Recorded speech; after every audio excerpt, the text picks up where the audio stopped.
guru penggerak, perkenalkan nama saya Marcelinus Jurumana SPDGR, calon guru penggerak angkatan 11 Kabupaten Sumba Tengah dari SMA Negeri 1 Webakul. Kali ini kami akan membagikan atau menunjukkan video penyebaran budaya positif dalam kegiatan diseminasi di sekolah SMA Negeri 1 Webakul. Selamat menyaksikan.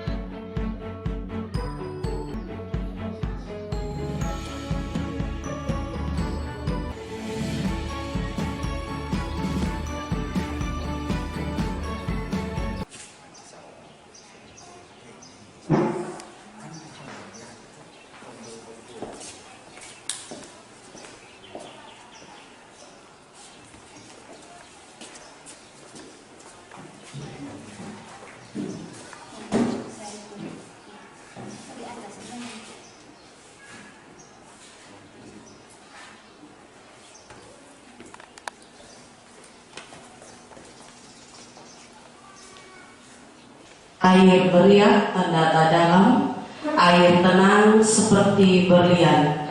Izinkan saya menyampaikan salam kepada hadirin sekalian. Assalamualaikum warahmatullahi wabarakatuh. Namo Buddhaya, salam kebajikan, salve, salam sejahtera, salam dan bahagia. Yang terhormat Ibu Kepala SMA Negeri 1 Webakul, yang saya hormati Bapak Ibu Wakil Kepala Sekolah, dan yang sama saya hormati Bapak Ibu rekan guru dan staf tata usaha yang pada hari ini berkesempatan hadir dalam mengikuti kegiatan hari ini. Selamat datang dalam acara diseminasi budaya positif sebagai bentuk aksi nyata modul 1.4 kami berempat, para calon guru penggerak angkatan 11 Kabupaten Sumba Tengah. Kita akan mengawali kegiatan ini dengan doa. Saya mohon kesediaan Bapak Yohanes untuk memimpin doa. Dalam nama Bapa dan Putra dan Roh Kudus. Amin. Allah Bapa pencipta langit, Engkau mengetahui isi dalam kami masing-masing sampai saat ini. Engkau baik di setiap saat. Kami yakin dan percaya saat ini pula Engkau hadir di tengah-tengah kami. Kami, Bapak Ibu, saat ini akan mengadakan kegiatan diseminasi budaya positif. Dalam nama Bapa dan Putra dan Roh Kudus. Terima kasih kepada Bapak Yohanes yang sudah memimpin doa. Selanjutnya kita akan mendengarkan arahan dari Ibu Kepala SMA Negeri 1 Webakul. Kepada Ibu kami persilakan. Selamat pagi. Assalamualaikum warahmatullahi wabarakatuh. Salam sejahtera untuk kita sekalian. Yang saya kasihi Bapak Ibu calon guru penggerak, yang saya kasihi Bapak Ibu guru SMA Negeri 1 Webakul yang mewakili teman-teman guru untuk mengikuti kegiatan diseminasi budaya positif oleh keempat teman guru calon penggerak di SMA Negeri 1 Webakul. Puji Tuhan kalau pada pagi hari ini kita masih bertemu di tempat ini dalam keadaan sehat, dalam keadaan bahagia, dalam rangka untuk memenuhi undangan keempat teman kita CGP SMA Negeri 1 Webakul. Kiranya kegiatan ini bisa berjalan dengan baik dan lancar sehingga apa yang kita harapkan bersama dapat terjadi dengan baik. Bapak Ibu sekalian, pada kegiatan ini dengan kegiatan diseminasi budaya positif, di mana arti diseminasi adalah penyebar luasan atau berbagi semua hal baik pada siapapun yang dianggap sebagai warga SMA Negeri 1 Bakur. Berbicara tentang budaya positif, berbicara terkait budaya, pasti yang ada di benak kita adalah sesuatu yang berkaitan dengan karakter. Jadi budaya adalah sesuatu yang menjadi kebiasaan dan tertanam secara pelan-pelan dalam setiap tindakan dan perilaku kita. Nah, yang pada gilirannya akan menjadi karakter. Di akhir sapaan ini, Mama ingin mengatakan bahwa menerapkan budaya positif di sekolah adalah sangat baik dan akan sangat berdampak dan bermanfaat dalam kita mencapai tujuan pembelajaran, khususnya dalam mencapai mutu sekolah ini ke arah yang lebih baik. Karena karakter yang baik pasti akan membuahkan hal-hal baik lainnya. Demikian sapaan dari Mama. Mama berharap kegiatan ini berjalan dengan baik dan tidak hanya selesai sampai di sini, tetapi diseminasi budaya positif tidak hanya di ruangan ini dilakukan, tetapi lebih ke skop yang lebih besar agar apa yang kita inginkan terhadap perubahan kecil di sekolah ini bisa tercapai. Semoga Tuhan memberkati kita semua. Assalamualaikum warahmatullahi wabarakatuh. Salam untuk kita sekalian. Terima kasih. Terima kasih kepada Ibu Kepala Sekolah yang sudah memberikan penguatan terkait kegiatan diseminasi budaya positif. Baik Bapak Ibu, sebelum kita masuk pada pemaparan materi, kita akan ice breaking sebentar. Mohon izin saya undang Bapak Ibu untuk berdiri dan berpasang-pasangan. Siap Bapak Ibu? Siap. Oke, baik. 1, 2, perkalian. 1, 2,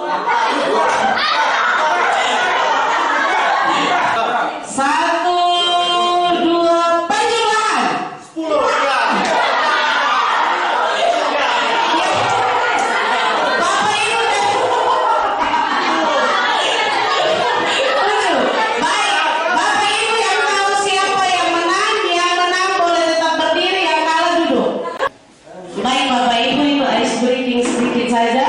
Selanjutnya kita akan masuk dalam pemaparan materi. Untuk yang pertama akan disampaikan oleh Pak Marjun. Kesempatan kami persilakan kepada Pak Marjun. Baik, terima kasih Bu Wajib selaku moderator untuk hari ini dan MC. Yang saya hormati Mama, mohon izin untuk dan rekan-rekan Bapak Ibu guru yang menyebarkan pemahaman kita bersama tentang terkait budaya positif ini. Di sini ada 7 materi yang akan kami sampaikan oleh tim berempat, tetapi saya membawa tentang modulnya dan materi tentang paradigma perubahan dan disiplin positif. Ya, selama ini ada beberapa miskonsepsi tentang makna kontrol di lingkup kita sebagai pendidik atau guru. Yang pertama, kita berangan-angan atau berilusi bahwa guru itu selalu mengontrol murid.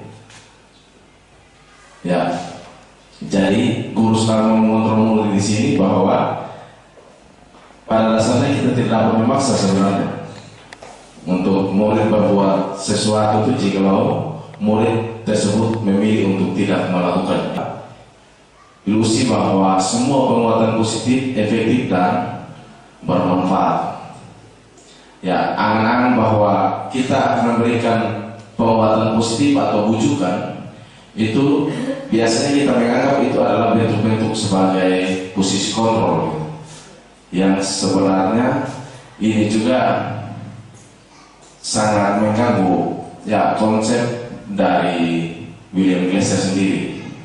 Jadi untuk mempengaruhi mulut itu kita bukan hanya saja memberikan bujukan atau rayuan, tetapi kita kasih penguatan positif seperti yang ditekankan ulang-ulang oleh Mama Kepala Sekolah dalam setiap kegiatan IHT atau briefing kita.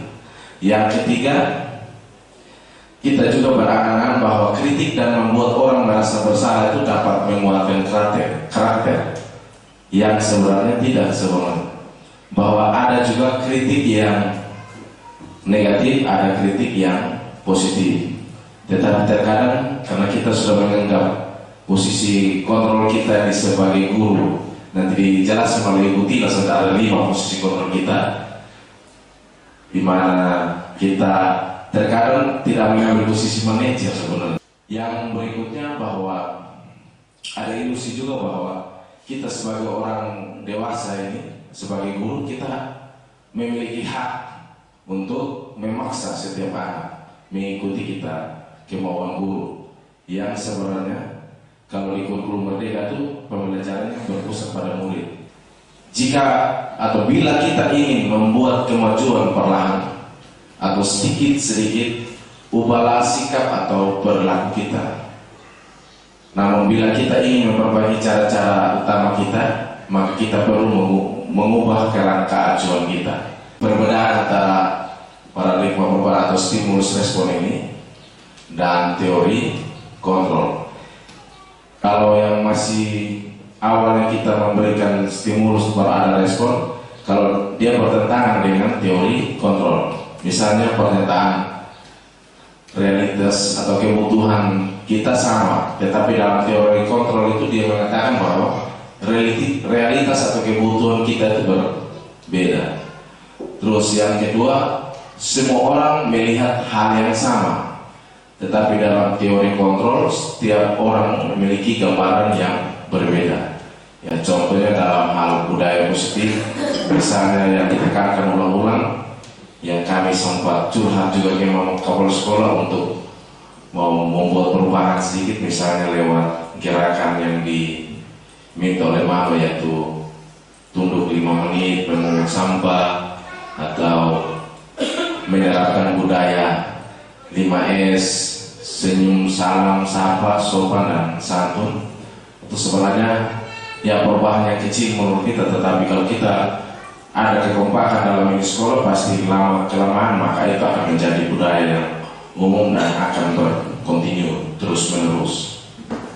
Yang ketiga, kita mencoba mengubah orang agar berpandangan sama dengan kita, itu kalau dalam stimulus respon. Tetapi dalam teori kontrol kita berusaha memahami pandangan orang lain tentang dunia. Yang keempat, perilaku buruk dilihat sebagai suatu kesalahan. Tetapi kalau dalam teori kontrol, semua perilaku itu memiliki tujuan. Dalam stimulus respon itu ada konsep berpikir, ya modelnya menang atau kalah. Sedangkan dalam teori kontrol itu kita hanya berpikir untuk menang dan selalu menang. Kita menganggap kata disiplin ini berkaitan dengan tata tertib, teratur, kepatuhan pada peraturan. Dalam budaya kita, makna dari kata disiplin ini dimaknai menjadi sesuatu yang dilakukan seseorang pada orang lain untuk mendapatkan kepatuhan. Kita cenderung menghubungkan kata disiplin ini dengan ketidaknyamanan. Di sini nilai-nilai kebajikan, contoh nilai kebajikan atau dalam suatu organisasi, yaitu tentang profil pelajar Pancasila. Kita tahu bahwa dalam profil pelajar Pancasila ini ada 8 nilai profil: beriman, bertakwa pada Tuhan Yang Maha Esa, berakhlak mulia, berkebinekaan global, gotong royong, mandiri, kreatif, dan bernalar kritis. Tetapi dipermudah menjadi 6. Terus dalam organisasi atau PB, Ibu Primary Years Program, itu nilai kebajikan menurut atau nilai yang disepakati secara universal, itu ada nilai toleransi, rasa hormat, integritas, mandiri, menghargai, antusias, empati, keingintahuan, kreativitas, kerjasama, percaya diri, dan komitmen itu menjadi nilai-nilai universal kita ini yang angkat oleh IBO Primary Years Program. Terus nilai untuk melatih keterampilan atau yang kita bilang keyakinan diri kita sendiri atau life skill menjadi keterampilan hidup untuk murid nanti, yang kita harapkan mereka itu bisa dapat dipercaya, bisa hatinya yang lurus, pendengar yang aktif, tidak merendahkan orang lain, dan memberikan yang terbaik dari dirinya sendiri. Segala tindak tanduk kita yang kita lakukan, baik itu yang kita tunjukkan secara yang buruk ataupun yang baik, semuanya itu memiliki tujuannya. Dari pertanyaan-pertanyaan yang ada, Bapak Ibu mungkin tidak perlu untuk menjawab. Nanti kita akan menjawab sendiri setelah kita lihat bersama materi ini. Selanjutnya, bagaimana menurut Bapak Ibu, pernahkah kita melakukan sesuatu untuk mendapatkan senyuman? Itu pasti dari orang lain, untuk mendapatkan hadiah atau untuk mendapatkan uang. Apalagi alasan kita melakukan sesuatu. Jadi tadi sempat kelakar Ibu Ida, apalah yang engkau cari. Nanti kita akan belajar, ternyata ada sesuatu yang merupakan alasan saya kenapa saya jadi guru penggerak. Di sini ada 3 motivasi perilaku manusia. Jadi yang pertama, menghindari ketidaknyamanan atau hukuman. Jadi biasanya perilaku manusia itu dikatakan oleh Diane Gosens, seorang ahli pendidikan Kanada. Yang pertama itu untuk menghindari ketidaknyamanan atau hukuman.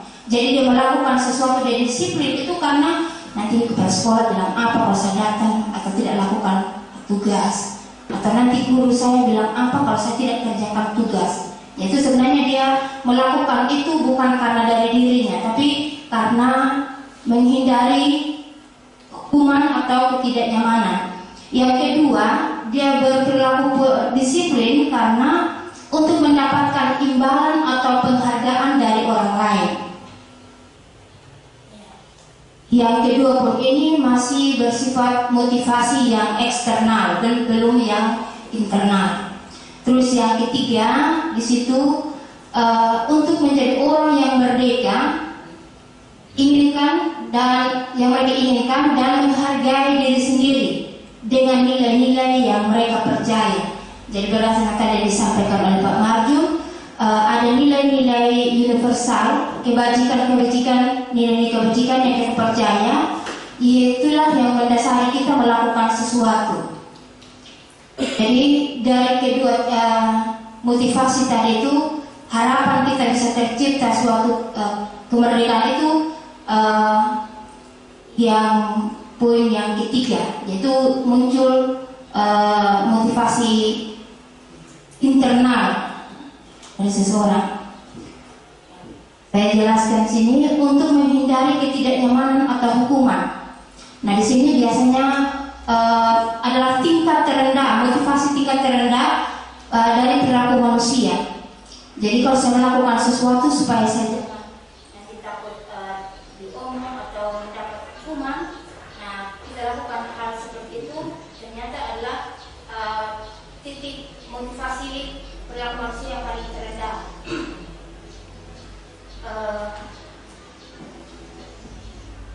Untuk menghindari hukuman atau ketidaknyamanan atau bertanya. Yang pertanyaannya adalah apa yang terjadi apabila saya tidak melakukan ini? Apa yang terjadi jika saya tidak taat? Atau apa yang terjadi jika saya tidak datang tepat waktu? Atau apa yang terjadi jika saya tidak mengajar? Nah, biasanya itu titik ini. Jadi saya lakukan itu karena supaya menghindari rasa sakit dan berpengaruh pada mereka secara fisik atau psikologis maupun tidak terpengaruh termasuk motivasi ini pun masih bisa bersifat eksternal. Nah, yang kedua, untuk menjadi orang yang mereka ini, yang kedua, untuk mendapatkan imbalan atau penghargaan. Jadi motivasinya di sini yang dilakukan adalah orang dengan motivasi ini hanya akan bertanya, apa yang saya dapatkan apabila melakukan ini. Mereka melakukan sebuah tindakan atau untuk mendapatkan pujian dari orang lain. Jadi motivasi ini juga masih muncul dari pihak luar atau eksternal.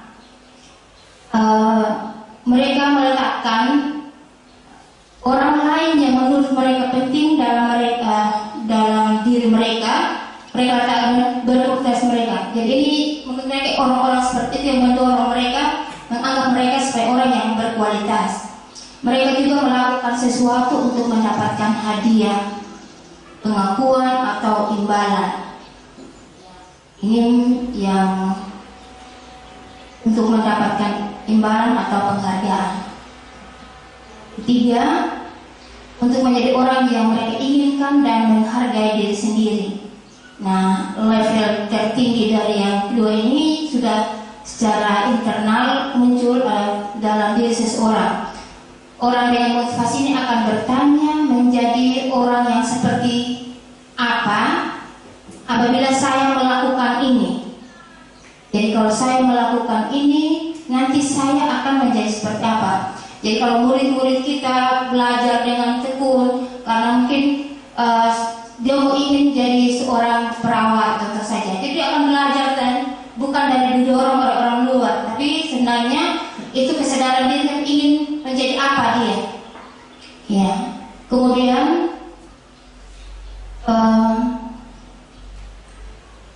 dan mereka melakukannya karena mereka ingin menjadi orang yang melakukan nilai-nilai yang mereka yakini tersebut. Jadi yang dikatakan sukses itu adalah hanya orang-orang yang belajar dengan tekun, maka itulah yang mereka lakukan karena mereka sudah dari keluarga sudah dibentuk, ada nilai-nilai kebajikan yang sudah mereka yakini.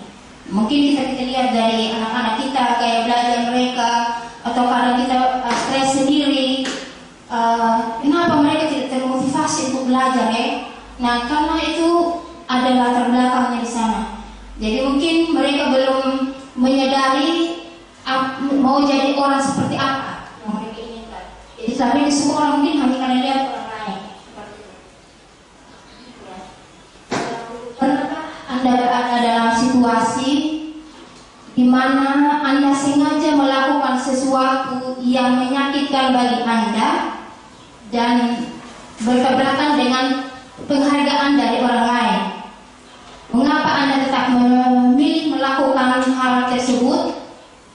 Padahal kita tahu akibatnya itu menyakitkan, bahkan merugikan secara finansial. Apa prinsip yang kita perjuangkan dan kita lindungi? Nah, saat itu kita sedang menjadi orang yang seperti apa?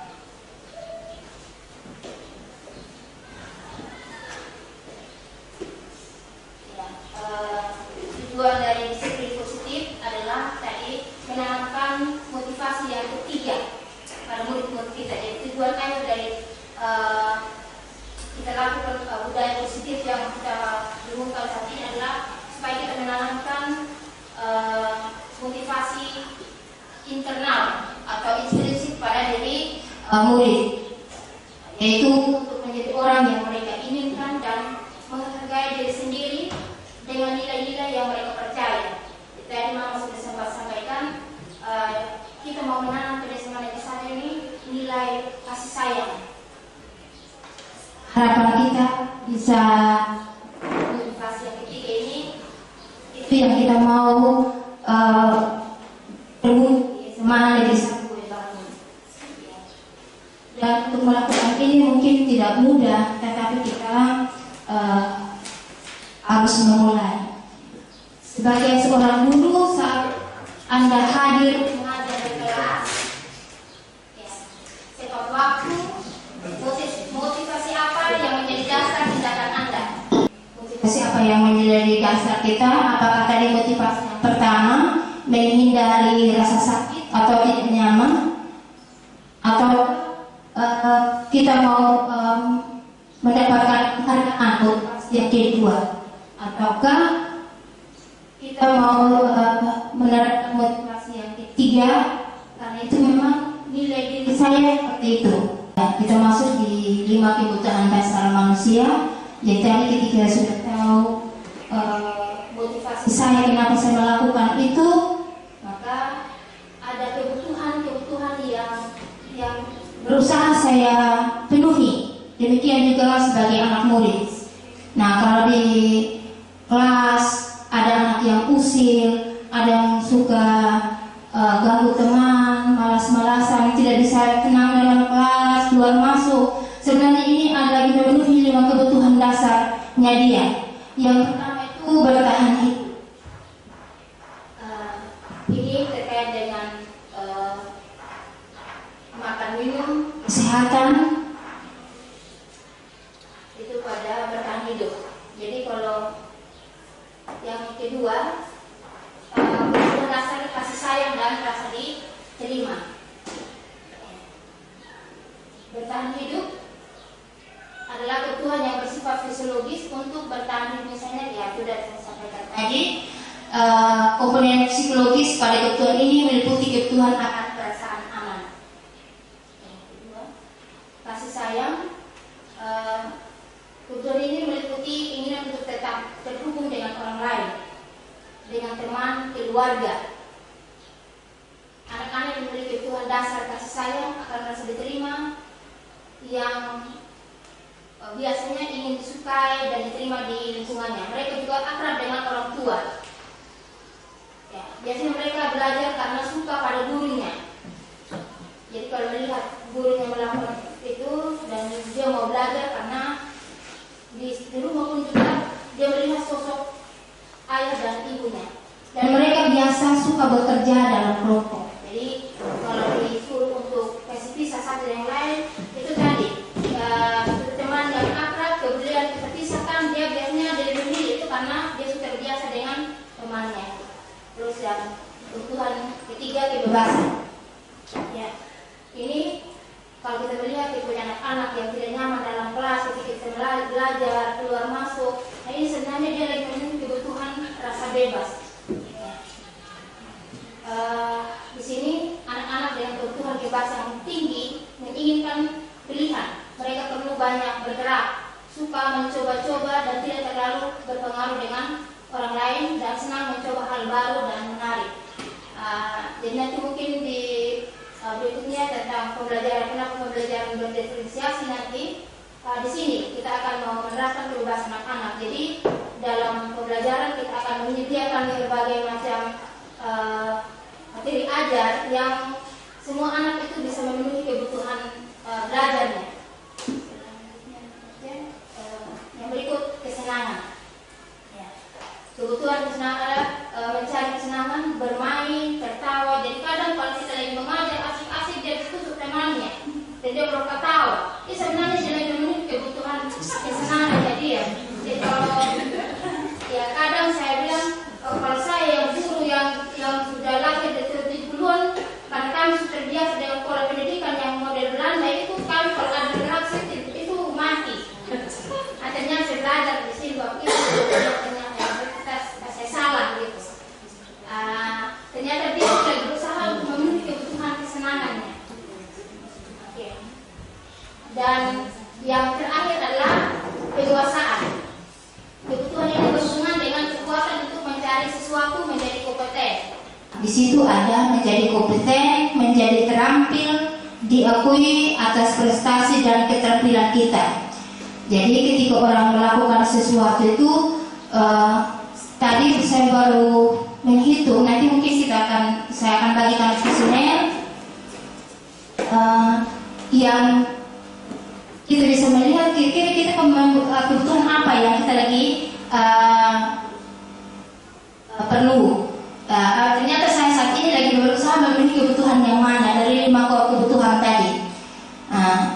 Kalau saya tadi ternyata nilai yang lebih tinggi itu adalah penguasaan.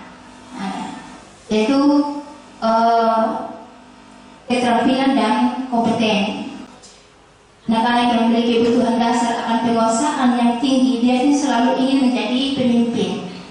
Ya, mereka juga suka mengamati sebelum mencoba hal-hal baru.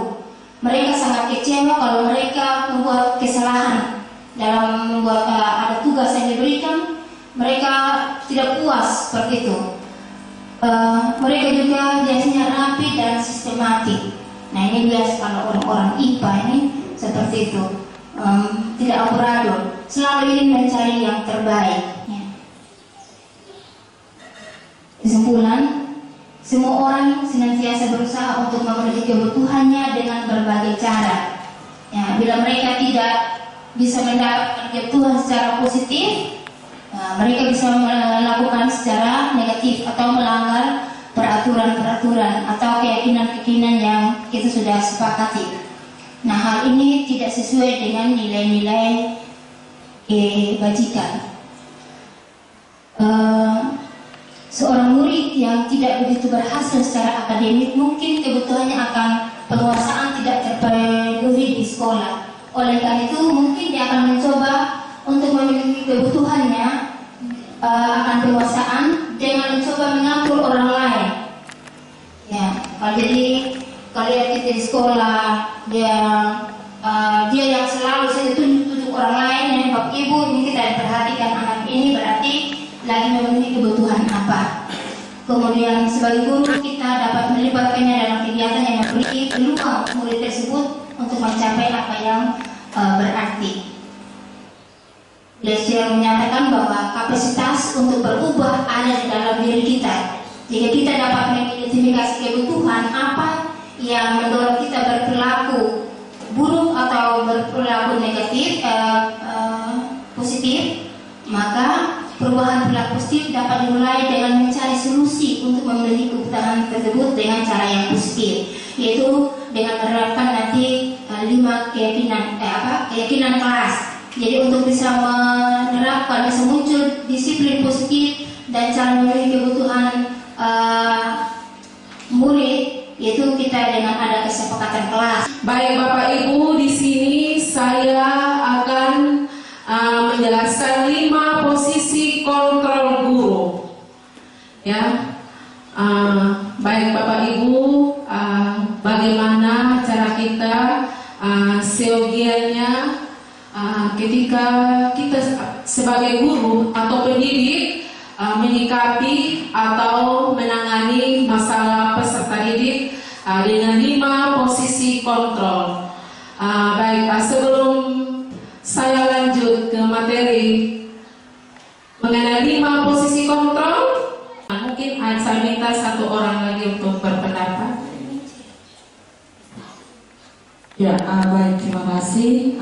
Dari 5 posisi kontrol guru, kebetulan sudah mendapat lebih dulu materi tentang ini. Dan sebelum saya mendapat materi tentang ini, saya mungkin ada di posisi yang kedua dan ketiga, yaitu membuat orang merasa bersalah. Mungkin saya tidak memukul yang secara fisik tetapi dengan kata-kata, tapi itu membuat orang merasa bersalah dan juga sebagai teman. Tapi setelah saya memahami materi ini, saya sekarang lebih lanjut ke posisi pemantau dan manajer. Dan saya jarang menggunakan juga, kalau pemantau itu lebih ke konsekuensi, sedangkan manajer itu lebih ke keyakinan. Jadi tidak terlalu emosional dengan anak-anak, tetapi saya menggali dengan pertanyaan-pertanyaan ke anak-anak apa yang menyebabkan mereka berbuat seperti itu.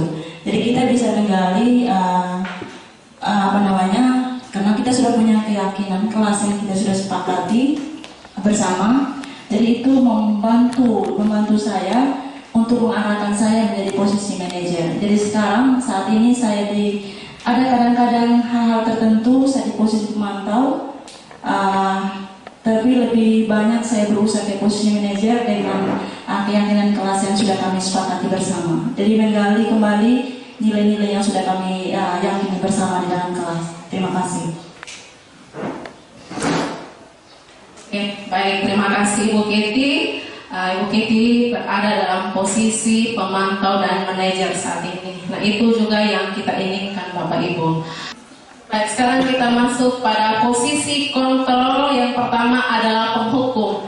Ya, biasanya Bapak Ibu yang kita ketahui bersama bahwa seorang penghukum ini bisa menggunakan hukuman fisik atau verbal. Nah, biasanya ketika kita melakukan hukuman itu biasa sesuatu yang kita tidak duga. Kalau kita melakukan hukuman terhadap peserta didik yang bermasalah, ya. Jadi biasanya kita sebagai seorang pendidik sering mengeluarkan kata-kata, misal contoh, patuhi aturan saya, awas ya, kalau tidak, nah itu nanti rasa akibatnya. Itu salah satu posisi kontrol guru yang memposisikan dirinya sebagai penghukum. Biasanya penghukum itu biasanya mata melotot, benar tidak Bapak Ibu? Biasanya mata melotot atau nunjuk. Kamu nih, itu salah satu biasanya atau menghardik, kalau tidak opak begitu ya. Itu biasanya kalau ada peserta didik yang terlambat, apalagi ketika pada proses KBM berlangsung, ada salah satu misalkan peserta didik yang terlambat, kamu saja yang terlambat lagi, besok terlambat lagi ya, kalau tidak kau keliling atau keliling lapangan 10 kali, ya itu ya. Kira-kira perasaan murid ini Bapak Ibu, dia akan merasa dikecewakan. Artinya dia bisa juga dia dendam dengan Bapak Ibu ketika Bapak Ibu melakukan hal tersebut, ya. Biasa itu dia akan bersifat agresif, ya. Artinya bisa saja kembali, misalnya kalau dia masuk di kelas kadang coret-coret meja, pokoknya dia cari cara saja supaya ada saja dia punya kelakuan seperti itu. Akan lebih buruk lagi, Bapak Ibu kan punya kendaraan, ada kendaraan mobil dan motor. Bisa saja sepulang sekolah dengan melihat kendaraan Bapak Ibu, karena Bapak Ibu tadi sudah hukum dia toh, itu akan menggores kendaraan tersebut dengan paku. Benar toh Bapak Ibu? Ya, ini kita sudah buktikan juga Bapak Ibu.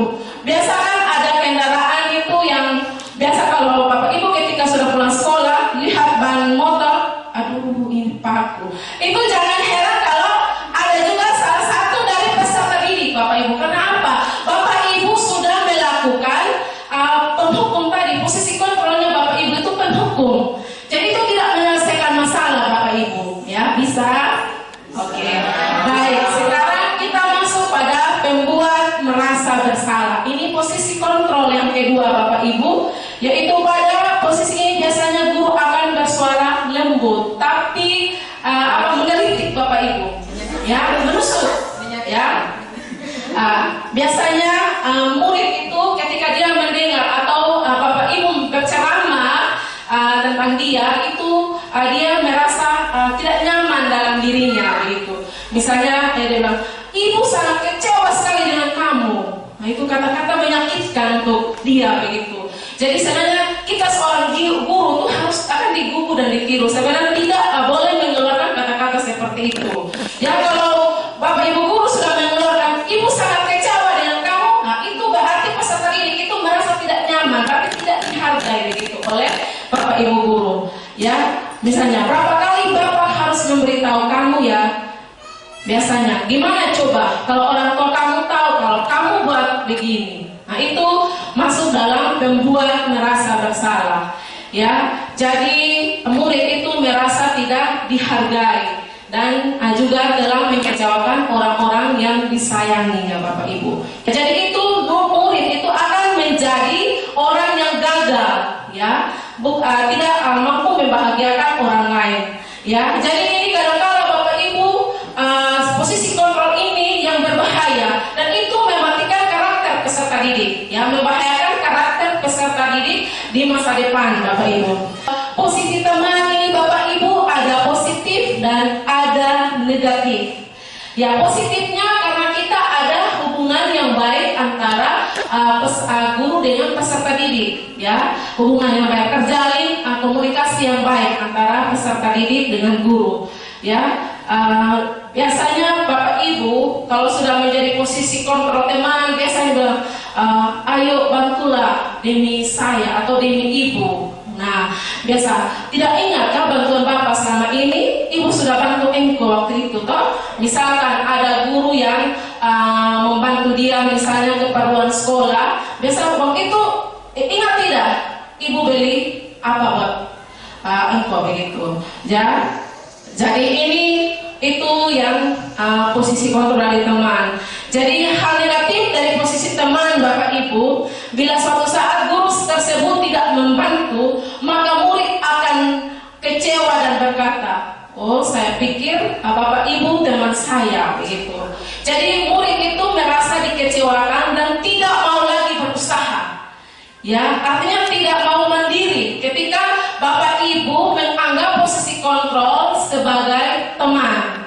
Ya, jadi nanti akan peserta didik tersebut akan bergantung dengan Bapak Ibu guru ketika Bapak Ibu guru memposisi posisi kontrolnya sebagai teman. Ya, jadi ini biasanya akrab. Ya, contoh yang dikatakan oleh Ibu Ika tadi, Ibu saya ini 1000 kue, itu ada kedekatan begitu. Ya, misalnya, Adi, ayolah, bagaimana sih kamu? Kemarin kamu sudah janji ke Bapak bukan? Kenapa terlambat lagi? Ya, biasanya ada senyum-senyum tipis sedikit. Ya, sudah tidak apa, duduk dulu sana, nanti Pak Guru yang bantu. Ya, jadi bagaimana perasaan murid seperti ini Bapak Ibu? Berarti dia itu tidak mandiri Bapak Ibu. Artinya dia bergantung kepada Bapak dan Ibu guru begitu. Ya, memantau Bapak Ibu berarti kita mengawasi. Ya, pada saat kita mengawasi, kita bertanggung jawab atas perilaku orang-orang yang kita awasi. Ya, itu kalau posisi kontrol yang memantau biasa berdasarkan ada konsekuensi. Ya, ada aturan yang disepakati oleh guru dan peserta didik ketika Bapak Ibu guru melakukan posisi kontrol pemantau. Jadi ketika peserta didik melakukan kesalahan atau melanggar aturan, biasa Bapak Ibu menanyakan apa peraturannya, peraturannya apa, ya. Terus apa yang telah kamu lakukan, ya.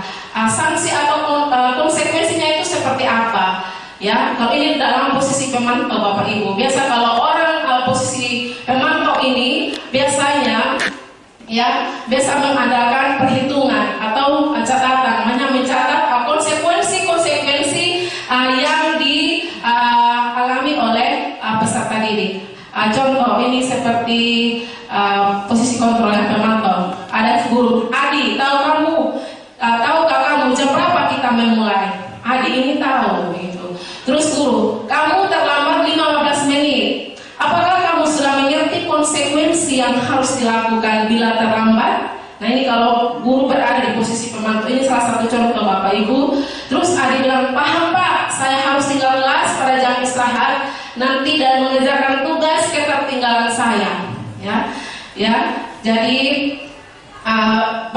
Jadi Bapak merespon, oh ya Bapak tunggu. Jadi bagaimana perasaan murid diperlakukan seperti ini Bapak Ibu?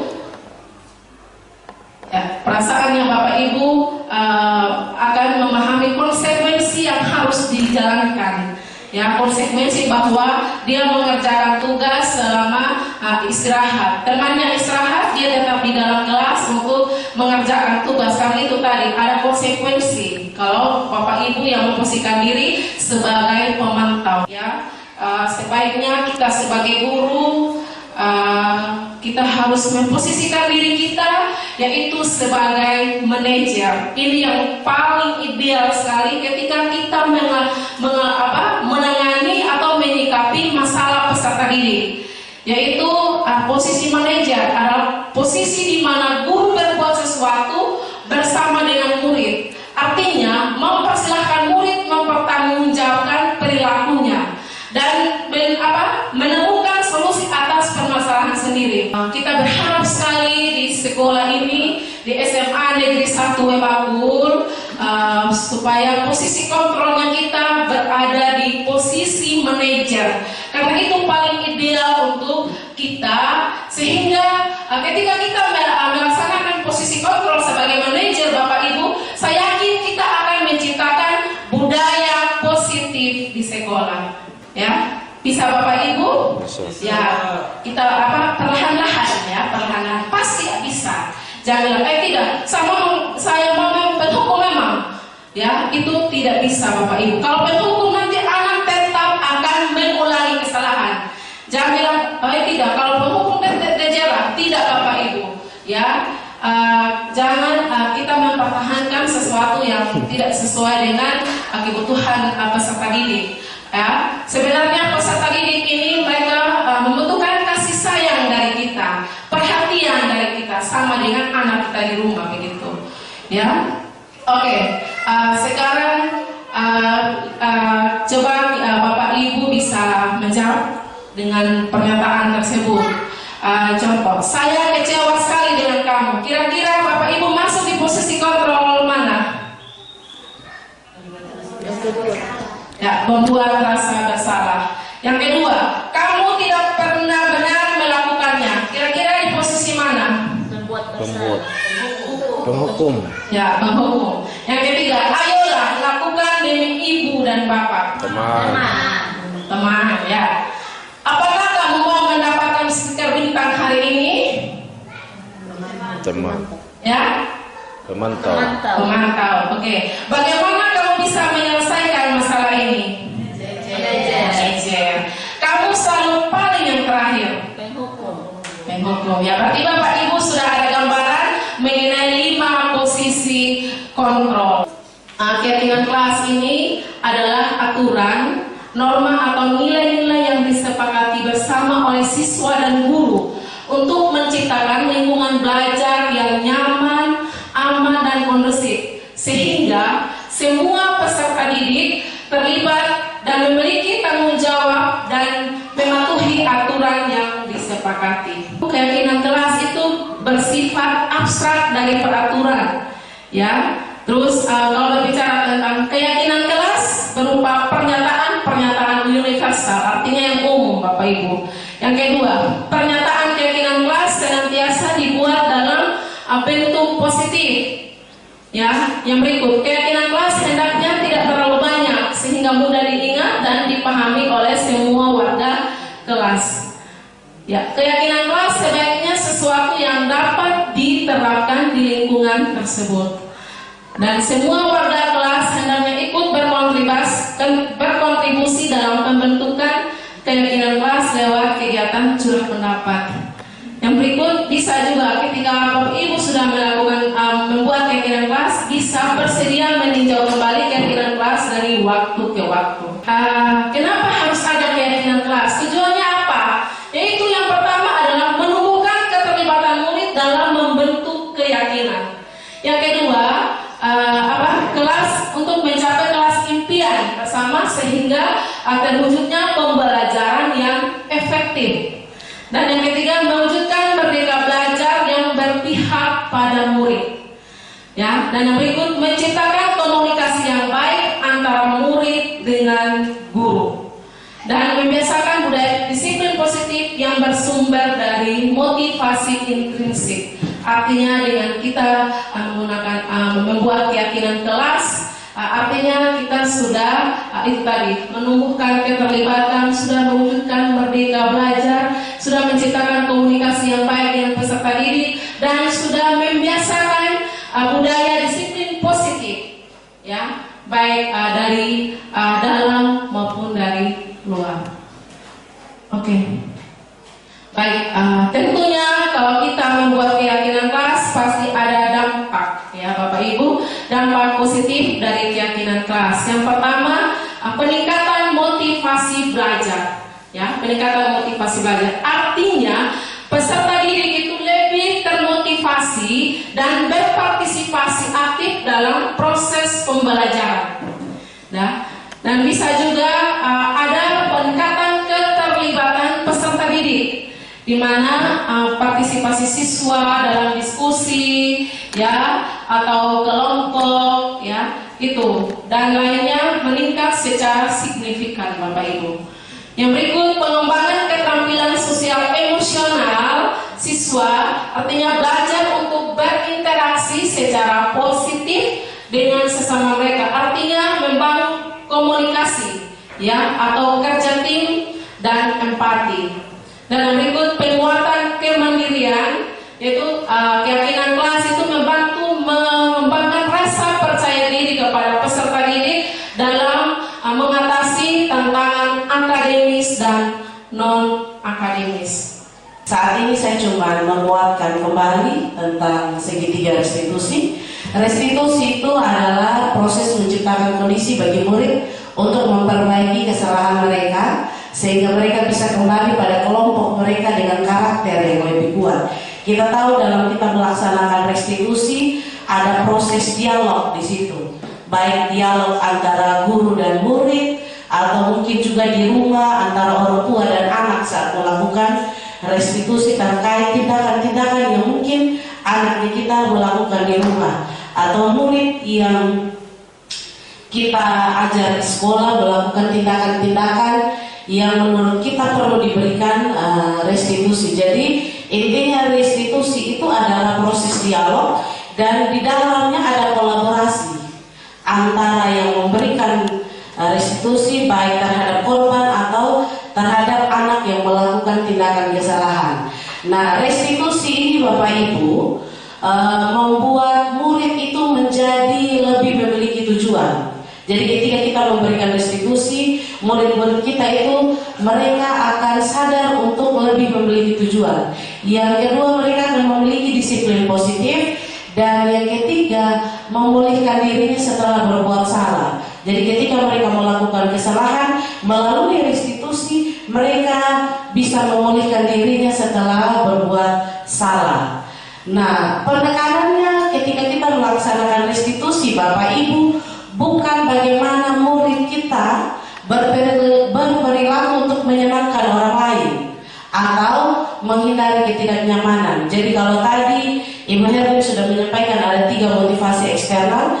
Kalau saya amati bahkan saya lakukan selama ini tanpa saya sadari, ketika saya melakukan restitusi itu saya lebih menenangkan ke mereka supaya mereka bisa menyenangkan orang lain, menyenangkan kita Bapak Ibu guru, atau supaya mereka menghindari ketidaknyamanan. Sebetulnya kalau kita melakukan itu pada saat restitusi, malah kita menguatkan motivasi eksternal mereka. Padahal dalam melakukan restitusi itu yang paling inti adalah membangun motivasi internal dalam diri siswa, yaitu menyadarkan mereka untuk menjadi orang yang menghargai nilai-nilai kebajikan yang mereka percayai. Nilai-nilai kebajikan tadi sudah disampaikan oleh Pak Marjun itu dengan 3 karakter yang berbeda. Jadi itu yang menjadi tujuan utama dalam melakukan restitusi adalah membangun motivasi internal dari siswa. Yang berikut Bapak Ibu, ini adalah ciri-ciri restitusi. Kenapa restitusi itu berbeda dari disiplin yang lain? Ini kita lihat kenapa pemerintah memilih restitusi. Yang pertama, karena restitusi bukan untuk menebus kesalahan, namun untuk belajar dari kesalahan. Artinya ketika siswa melakukan kesalahan, kita bukan menyuruh siswa itu menebus kesalahan. Macam contoh membayar sejumlah uang, kemudian menebus kesalahan atau meminta maaf. Bukan seperti itu. Jadi restitusi itu belajar dari kesalahan, bukan bagaimana cara untuk anak itu menebus kesalahan. Kalau kita tekankan pada menebus kesalahan, nanti anak itu dia fokus pada bagaimana dia bisa menebus kesalahan, malah motivasi eksternal yang muncul. Yang kedua, restitusi itu memperbaiki hubungan. Artinya Bapak Ibu, ketika anak itu kita melakukan restitusi, dia menyadari apa yang dia lakukan, kemudian dia belajar dari apa yang dia lakukan itu untuk memperbaiki ke depan menjadi lebih baik lagi. Yang ketiga, restitusi adalah tawaran, bukan paksaan. Jadi kalau kita melaksanakan restitusi, Bapak Ibu tidak bisa kita paksa. Kalau kita paksa melakukan restitusi, itu artinya kita melakukan konsekuensi. Jadi restitusi itu adalah tawaran, bukan paksaan. Yang berikut ciri restitusi yang berbeda dari disiplin lain, restitusi menuntun untuk melihat ke dalam diri. Jadi kalau kita melakukan restitusi biasanya 4 mata. Nah kalau sudah 4 mata, itu adalah momen untuk anak jujur-jujuran sudah. Apa yang mendasari mereka begitu, itu biasanya jujur. Jadi dengan restitusi melihat, siswa bisa melihat apa yang ada dalam diri mereka. Yang berikut restitusi mencari kebutuhan kebutuhan dasar yang mendasari tindakan. Ini tadi sudah disampaikan oleh Ibu Herlin, ada 5 kebutuhan dasar. Jadi dengan restitusi Bapak Ibu, kita bisa menggali ke anak-anak apa yang menjadi alasan mereka melakukan tersebut, apa yang menjadi kebutuhan mereka. Kemudian ciri yang berikut, restitusi diri adalah cara yang paling baik. Setelah saya membaca modul ini Bapak Ibu, saya belajar bahwa ternyata mengomentari diri sendiri itu lebih baik daripada mengomentari orang lain. Jadi ketika kita melakukan restitusi kepada anak-anak, itu kita membangun anak-anak itu untuk mengomentari diri mereka sendiri daripada mengomentari orang lain. Yang berikut, restitusi fokus pada karakter, bukan tindakan. Nah, kadang tanpa kita sadari kita fokus pada tindakan yang dilakukan, kesalahan yang dilakukan. Padahal tujuan inti dari restitusi itu adalah fokus pada penguatan karakter. Yang berikut, restitusi menguatkan. Kalau tadi Ibu Tina sudah sampaikan posisi kontrol guru, biasa kadang tanpa kita sadari ketika melakukan restitusi malah kita menjadi pembuat rasa bersalah. Padahal pada saat melakukan restitusi itu kita harus menguatkan. Yang berikut, restitusi fokus pada solusi. Solusi yang dimaksud sini adalah anak-anak itu bisa menemukan sendiri solusi dari apa yang mereka lakukan. Dan yang terakhir, restitusi mengembalikan murid yang berbuat salah pada kelompoknya.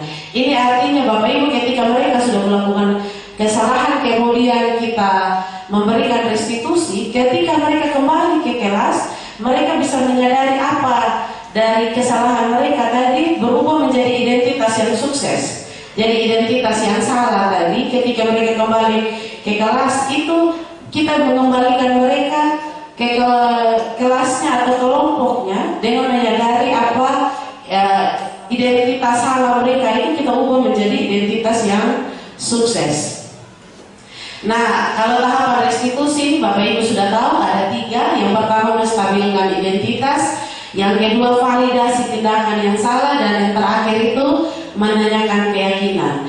Untuk menstabilkan identitas, itu prinsipnya adalah membuat kesalahan adalah bagian dari proses pembelajaran. Jadi bagian menstabilkan identitas itu Bapak Ibu, kita menekankan kepada anak-anak kalau berbuat salah itu bagian dari proses pembelajaran. Nah, kita bisa bantu dengan kalimat-kalimat ini. Berbuat salah itu wajar. Tidak ada manusia yang sempurna. Atau ibu atau bapak juga pernah melakukan itu. Atau ibu atau bapak tidak mau mencari siapa yang salah, tapi ibu atau bapak ingin mencari solusi dari permasalahan ini. Dan yang terakhir bisa menjadi kamu berhak merasa begitu. Itu tentang menstabilkan identitas. Yang berikut untuk validasi tindakan yang salah, itu berdasarkan prinsip setiap perilaku berupaya memenuhi suatu kebutuhan tertentu. Jadi validasi tindakan yang salah itu adalah proses di mana kita bisa gali apa yang menjadi kebutuhan dasar anak tersebut melakukan. Yang pertama itu, kamu pasti punya alasan mengapa melakukan hal itu. Kemudian bisa berupa ucapan, padahal kamu bisa melakukan yang lebih buruk dari ini ya. Atau kamu patut bangga karena telah melindungi sesuatu yang penting buat kamu. Atau kamu melakukannya karena mempertahankan sesuatu yang penting bagimu. Ini beberapa pernyataan yang bisa digunakan saat kita memvalidasi tindakan yang salah. Dan yang terakhir, menanyakan keyakinan kelas, menanyakan keyakinan. Ini adalah prinsip sesuai dengan prinsip teori kontrol bahwa pada dasarnya kita termotivasi secara intrinsik atau motivasi dari dalam diri. Nah, ini bisa berupa pertanyaan, apa keyakinan kelas kita? Mengingatkan lagi mereka tentang keyakinan yang telah dibuat. Kemudian nilai-nilai apa yang telah disepakati bersama. Kemudian yang ketiga, seperti apa gambaran sebuah kelas yang ideal menurut kamu. Dan yang terakhir, kamu ingin menjadi orang yang seperti apa. Ini bisa kita gunakan ketika kita melaksanakan tahap restitusi yang ketiga, yaitu menanyakan keyakinan. Nah, ini Bapak Ibu, berikut ada video penerapan restitusi. Sampai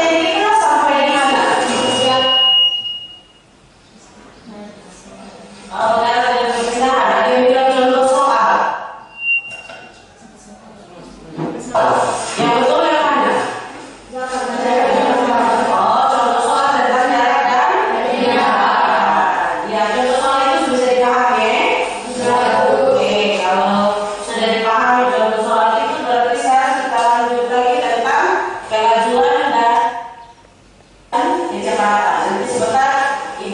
membagikan kalian dalam kelompok.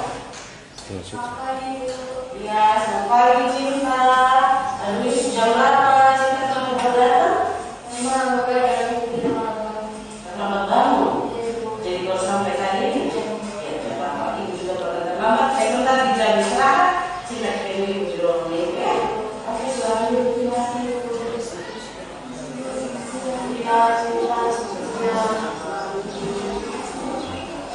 Pakai roti sesuatu. Ruang serta. Ini bisa bilang.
Baik Bapak Ibu, itu contoh penerapan restitusi.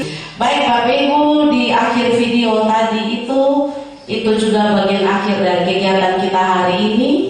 Terima kasih banyak Mama, masih tetap setia dengan kami. Terima kasih juga Bapak Ibu guru hebat yang luar biasa masih tetap setia dengan kami.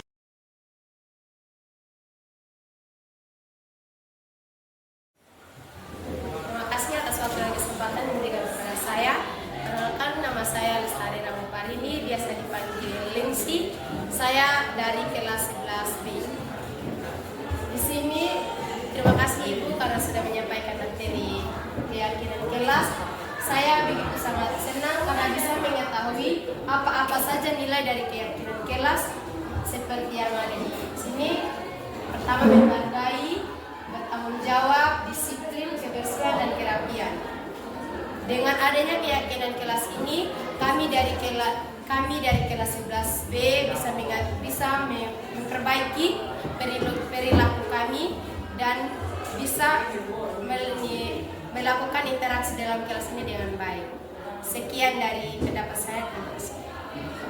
Perkenalkan, nama saya Santian Rambubaji Malairu, biasa dipanggil Santian, kelas 11D. Perasaan saya ketika sudah ada keyakinan kelas, yaitu saya merasa nyaman karena dengan adanya keyakinan kelas ini, di dalam kelas tidak ada keributan, di dalam kelas ada saling menghargai. Jadi ketika adanya keyakinan kelas, di dalam kelas kami merasa nyaman dan senang.